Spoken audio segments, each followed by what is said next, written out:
Assalamualaikum warahmatullahi wabarakatuh. Perkenalkan, nama saya Genta Sentosa dengan NIM 123490009 dari Prodi Rekayasa Instrumentasi dan Otomasi. Di sini saya akan mengerjakan tugas mata kuliah Sinyal dan Sistem Kendali dengan materi ekspansi pecahan parsial. Untuk materi ekspansi pecahan parsial ini terdapat ada dua jenis. Yang pertama pada fungsi rasional proper. Fungsi rasional proper adalah fungsi di mana derajat pembilang lebih kecil dari derajat penyebut. Untuk kasus yang pertama, jika semua pol atau akar penyebut berbeda, maka ekspansi pecahan parsial dapat ditulis sebagai jumlah suku bentuk X sama dengan C1 per X kurang PI tambah C2 per X kurang P2 tambah sampai C per NX kurang PN, di mana P1, P2, PM adalah pol-pol yang berbeda.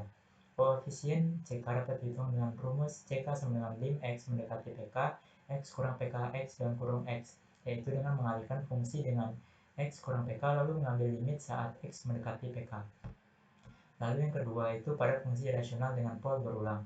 Untuk kasus kedua ini, jika terdapat pol yang sama atau berulang sebanyak berapa kali gitu, sebanyak R, maka ekspansi pecahan parsial menjadi X sama dengan lambda I per X kurang PI tambah lambda 2 per X kurang PI kuadrat ditambah sampai lambda R per X kurang PI pangkat R ditambah suku lainnya, di mana PI adalah pol berulang dan lambda K adalah koefisien yang harus dicari. Koefisien lambda K diperoleh dengan menggunakan turunan berurutan dan rumus lambda R sama dengan 1 per R kurang 1 faktorial lim X mendekati PI D pangkat R minus 1 per DX pangkat R minus 1 dalam kurung X kurang PI pangkat R X dalam kurung X yang melibatkan turunan ke R kurang 1 dari fungsi yang telah dikalikan dengan X kurang PI pangkat R. Untuk contoh soalnya, diberikan fungsi rasional XS sama dengan 5S tambah 3 per S kurang 1 S tambah 2.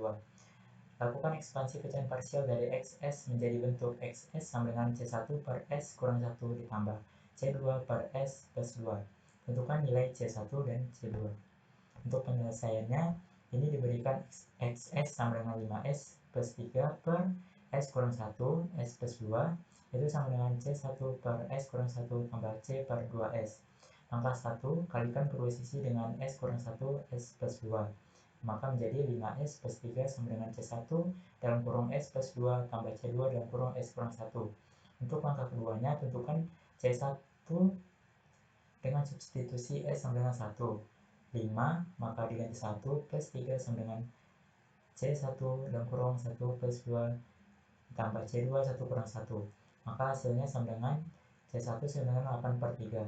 Untuk langkah ketiga, menentukan C2 dengan substitusi S sama dengan min 2. 5, lalu S diganti dengan min 2, plus 3 sama dengan C1 dalam kurung min 2 plus 2 tambah C2 min 1 kurang 1. Maka hasilnya menjadi min 7 sama dengan min 3 C2. Jadi ekspansi pecahan parsialnya adalah XS sama dengan 8 per 3 per S kurang 1 ditambah 7 per 3 S plus 2. Atau XS sama dengan 8 per 3 S kurang 1 ditambah 7 per 3 S plus 2. Dari materi tersebut didapat kesimpulan. Yang pertama itu ekspansi pecahan parsial adalah teknik penting untuk menyederhanakan fungsi rasional, terutama dalam konteks transformasi Laplace. Yang kedua, untuk fungsi rasional proper dengan pol berbeda, ekspansi dapat dilakukan dengan memisahkan fungsi menjadi beberapa pecahan sederhana berdasarkan pol tersebut. Yang ketiga, koefisien setiap pecahan dapat dihitung dengan metode substitusi nilai pol ke dalam fungsi yang sudah dikalikan faktor yang sesuai. Kesimpulan yang keempat, teknik ini mempermudah proses perhitungan inverse, transformasi Laplace, dan analisis sistem dalam bidang teknik dan matematika. Lalu yang terakhir, pemahaman konsep ini sangat berguna untuk menyelesaikan berbagai masalah dalam kontrol sistem, sinyal, dan bidang teknik lainnya. Sekian dari saya, mohon maaf apabila ada kekurangan dan kurang jelas. Terima kasih. Wassalamualaikum warahmatullahi wabarakatuh.